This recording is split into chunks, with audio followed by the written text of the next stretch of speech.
Complacencies of the peignoir and late coffee and oranges in a sunny chair, and the green freedom of a cockatoo upon a rug mingled to dissipate the holy hush of an ancient sacrifice. She dreams a little, and feels the dark encroachment of that old catastrophe. As the calm darkens among water lights, the pungent oranges and bright green wings seem things in some procession of the dead, winding across the wide water without sound. The day is like wide water without sound, stilled for the passing of her dreaming feet over the seas to silent Palestine, dominion of the blood and soul sepulchre. Why should she give her bounty to the dead? What is divinity if it can come only in silent shadows and in dreams? Shall she not find in comforts of the sun and pungent fruit and bright green wings, or else in any balm or beauty of the earth, things to be cherished like the thought of heaven? Divinity must live within herself, passions of rain or moods in falling snow, grievings in loneliness or unsubdued elations when the forest blooms, gusty emotions on wet roads on autumn nights, all pleasures and all pains remembering the bough of summer and the winter branch. These are the measures destined for her soul. Jove in the clouds had his inhuman birth. No mother suckled him, no sweet land gave large mannered motions to his mithy mind. He moved among us as a muttering king, magnificent, would move among his hands, until our blood, commingling virginal with heaven, brought such a requital to desire the very hens discerned it in a star. Shall our blood fail, or shall it come to be the blood of paradise? And shall the earth seem all of paradise that we shall know? The sky will be much friendlier then than now, a part of labor and a part of pain, and next in glory to enduring love, not this dividing and indifferent blue. She says, I am content with when wake and burn. Birds, before they fly, test the reality of misty fields by their sweet questionings, but when the birds are gone and their warm fields return no more, where, then, is paradise? There is not any haunt of prophecy, nor any old chimera of the grave, neither the golden underground, nor isle melodious, where spirits gat them home, nor visionary south, nor cloudy palm, remote on heaven's hill, that has endured as April's green endures, or will endure like her remembrance of awakened birds, or her desire for June and evening, tipped by the consummation of swallows' wings. She says, but in contentment I still feel the need of some imperishable bliss. Death is the mother of beauty, hence from her alone shall come fulfillment to our dreams and our desires. Although she strews the leaves of sure obliteration on our paths, the path sick sorrow took, the many paths, where triumph rang in brassy phrase, or love whispered a little out of tenderness, she makes the willow shiver in the sun, for maidens who were wont to sit and gaze upon the grass, relinquish to their feet. She causes boys to pile new plums and pears on disregarded plate. The maidens taste and stray impassioned in the littering leaves. Is there no change of death in paradise? Does ripe fruit never fall? Or do the boughs hang always heavy in that perfect sky, unchanging yet so like our perishing earth? With rivers like our own that seek for seas, they never find the same receding shores, that never touch with inarticulate pang. Why set the pair upon those river banks, or spice the shores with odors of the plum? Alas, that they should wear our colors there, the silken weavings of our afternoons, and pick the strings of our insipid lutes. Death is the mother of beauty, mystical, within whose burning bosom we devise, our earthly mothers waiting sleeplessly. Supple and turbulent, a ring of men shall chant an orgy on a summer morn, their boisterous devotion to the sun, not as a god, but as a god might be, naked among them like a savage source. Their chant shall be a chant of paradise, out of their blood returning to the sky, and in their chant shall enter, voice by voice, the windy lake wherein their Lord's delights, the trees like seraphim and echoing hills that choir among themselves long afterward. They shall know well the heavenly fellowship of men that perish of summer morn, and whence they come and whither they shall go, the dew upon their feet shall manifest. She hears upon that water without sound a voice that cries, the tomb in Palestine is not the porch of spirits lingering, it is the grave of Jesus where he lay. We live in an old chaos of the sun, or old dependency of day and night, or island solitude unsponsored, free of that wide water and inescapable. Deer walk upon our mountains, and the quail whistle about us in their spontaneous cries. Sweet berries ripen in the wilderness, and in the isolation of the sky at evening casual flocks of pigeons make ambiguous undulations as they sink downward to darkness on extended wings. All right, so we had Sunday Morning by Wallace Stevens, and basically this is a poem about a woman who is questioning life, religion, freedom, the beauty of nature, just kind of all of that. So it starts out by a woman dressed in a nightgown. It's Sunday morning. She's drinking coffee and eating an orange. And it's late because, you know, on Sunday normally people go to church, but she's not at church, so she's kind of enjoying her relaxing Sunday, but then she's overcome with, like, oppressive thoughts and, like, the guilt and, like, the obligation of having to go to church. She uses, or Stevens uses the simile, the day is like wide water, which water is a big symbol in this poem, just kind of like the freedom of water and like the free flowing and being able to just like live, kind of go your own way. And then, I mean, he uses religious diction, like talking about blood and ancient sacrifice, Palestine, just stuff like that to just kind of like set like the tone.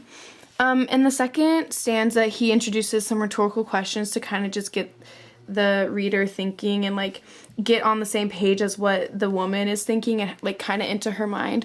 So basically the woman is being skeptical about the Christian faith. She's saying that Christ only comes to her in her dreams and like in good times, like, but why isn't he there all the time?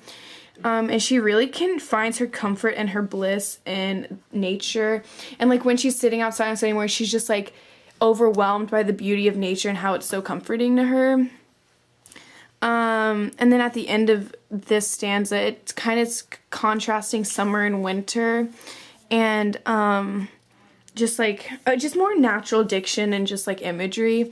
And it's talking about she thinks that her life is going to be like, she's going to be able to say what she's amounted to in life more about like her experiences and feelings, and not as much as like how many times a day she prayed. So she's kind of just like questioning her whole like religious faith. The third stanza starts mentioning Jove, I think it is, which is the Roman name for Zeus. So she's kind of using like the Greek mythology kind of to contrast Christianity, and she's talking about like how he's not human and he's like not, because like he just like wasn't born a human, and kind of how that contrasts like Jesus, and that his mind, like Jove, Jove, I think, and how like his mind is full of myth and like how, like just basically just questioning religion. And then towards the end of that stanza, she again uses rhetorical questioning to question her religion. She views nature and the earth as being paradise. That's where she like finds her heaven. She like Wallace like talks a lot about heaven and what actually that is. And to the woman in the poem, it's nature. And then she starts to talk about how like people have to work to achieve their paradise, and it's like not just there. And then the fourth stanza, where it's actually like first person thoughts, so he's actually quoting her. She's happy because of flying birds. She feels close to heaven on the Sunday morning that this takes place in.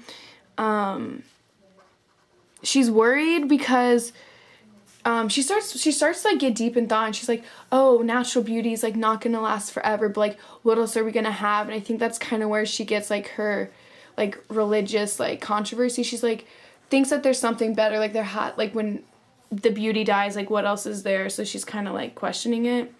That when the golden underground is an allusion to heaven, and then the Isle Melodious is a mythical afterlife. So again, just like kind of like talking about heaven and like what that actually is, and like is it real? And then in the end, it's set in the spring, and she's talking about how she's looking forward to the month of June to see new kinds of birds. So birds are also a big symbol in this, because she sees like the freedom of birds, like they're not tied down to anything, like they can do whatever they want. The fifth stanza, again, direct thought, she's quoting, or she's been quoted. She's basically saying that she wants to be blissful all the time, and then she starts talking about death, and then she continues talking about death for the rest of the poem. But she's saying that, like, or I guess Stevens is saying, but, like, death causes things to end and makes things temporary. He uses a lot of personification, like love whispered, willow shiver, kind of just, like, more of that natural diction, just to, like, talk about how like important nature is to her and how it's actually a part of her in her life, and she likes to be surrounded by it, and it makes her like feel human. Basically what this stanza is saying is out with the old and in with the new, and kind of just like change is good and like you need change. And then she also mentions fruit, like the pile new plums and pears, like the good fruit that the boys and the maidens are eating in this, like it's like so good that it distracts them from like the path, the path that's like that is death.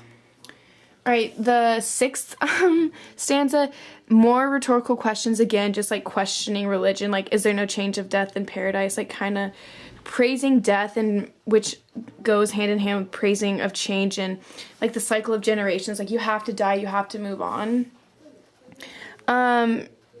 Towards the end, she kind of, it's hard for her to explain heaven because she's like never been there. She doesn't know what it's like. She doesn't know what to expect. She thinks it's boring to do the same thing over and over again. And at the end, she says, death is the mother of beauty, mystical within whose burning bosom we devise our earthly mothers waiting sleeplessly. So that kind of metaphor is to kind of show that people need beauty in nature, kind of the same way that kids need their moms when they're growing up. Just like a vital part of our development, and it like has like a big effect on us. And then the last two stanzas, kind of the scene shifts to paganism, which is what she's talking about, which contrasts Christianity. So again, just like questioning her religion. She uses a simile like a savage source, their chant shall be a chant of paradise, which is kind of, or like that's a simile and a metaphor, but it's kind of like nature equals God and earth equals heaven. He uses personification. Chant shall enter, kind of like they're really just like praising and like just like appreciating nature. So more similes and personification with nature. And then the choir among themselves long afterward, when they're starting to talk about the music, it's kind of adds to the music of the morning chant that she talks about. And then at the end, she's kind of talking about how men have to live in the present and you can't focus on the future because like you don't really know what that is. And then the last stanza, the woman is back sitting in her chair on Sunday morning. She starts to question the tomb in Palestine, and basically she comes to the conclusion that it's just a tomb and that it's just where he's buried. It's not really sacred. She's not like trying to like denounce Christianity, but she's just kind of like that's where her head is. And then she talks, the sun is also mentioned a lot in this poem, and the sun is a source of all life. The fruit symbol is in this again, and then basically she's just talking about how nature is chaotic and there's no goals or rules, so it's kind of like free, and that's how she wants to live her life, like not tied down to anything. And yeah. So we used SOAPSTone to analyze this poem. We decided that the speaker was a man observing a woman who is struggling with death and religion, and it's got a lot of quotes from this woman, so she's a big part of the subject there. The occasion is a woman contemplating the effects of death and the afterlife, and how a lot of religions have too idealized thoughts of what the afterlife are, so she's trying to contemplate what's actually going to happen, but she doesn't know because she's still alive. The audience is anyone else dealing with questioning of religion and possibly rejecting their religion and just trying to understand death and the world itself, which really can't be understood. The purpose is to tell people about the afterlife and struggles of trying to comprehend it and questioning your beliefs and trying to understand life and deeper aspects of that, but also finding peace and bliss in nature and other kinds of happy things that take your mind off of all the stuff you can't comprehend. The subject is the afterlife and the beauty of nature and the bliss that can be seen in nature and wildlife, as well as the ideological thoughts behind religion. Then the tone is very hopeful when speaking about nature and things that she understands, but then worrisome when contemplating life and everyone's impacts on Earth, as well as what could happen in the afterlife. And that's it.